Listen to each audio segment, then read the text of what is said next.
ప్రతిరోజు మనకు కనిపించే ఏకైక దేవుడు సూర్యుడు. కాని ఎప్పుడైనా గమనించారా, సూర్యభగవానుడి రథానికి కరెక్ట్గా 7 గుర్రాలే ఎందుకుంటాయి? 8 ఉండొచ్చు కదా, లేక 10 ఉండొచ్చు కదా. ఎప్పుడైనా ఆలోచించారా?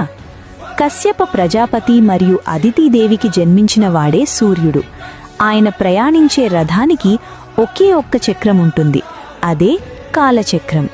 దానికి ఉండే 12 ఆకులు 12 నెలలను 12 రాసులను సూచిస్తాయి. అంటే సూర్యుడి ప్రయాణమే కాలం, కాలమే సూర్యుడు. మరి ఆ 7 గుర్రాలేంటి? వేదాల ప్రకారం అవి గాయత్రి, బృహతి, ఉష్ణిక్, జగతి, త్రిష్టుప్, అనుష్టుప్, పంక్తి. ఇవి సప్త ఛందస్సులు. సామాన్యంగా ఈ 7 గుర్రాలు వారంలోని 7 రోజులను సూచిస్తాయి. అంటే సూర్యుడు ఏ రోజూ సెలవు తీసుకోడు, కాలం ఆగదు. సూర్యకాంతిలో ఉండే 7 రంగులే ఈ 7 గుర్రాలు. సూర్యుడి రథ సారథి పేరు అనూరుడు. ఉదయం సూర్యుడు రాకముందే ఆకాశం ఎర్రగా మారుతుంది కదా, అదే అనూరుడు. అందుకే సూర్యోదయానికి ముందు ఎరుపు రంగు కనిపిస్తుంది. మన శరీరం కూడా ఒక రథం లాంటిదే.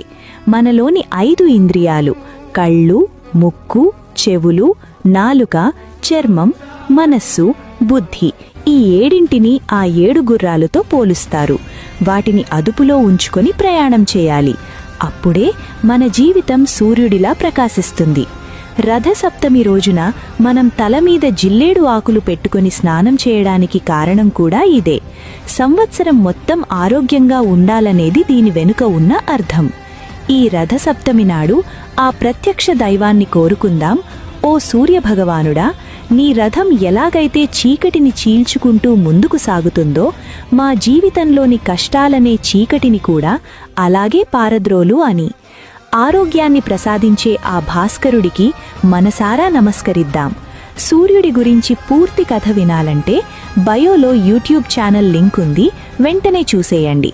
అండ్ ఈ వీడియోలో నీకు తెలియని కొత్త విషయం ఏదైనా తెలిస్తే, లేదా సూర్యుడి గురించి మీకున్న అనుభూతిని కింద కామెంట్స్లో తెలియచేయండి.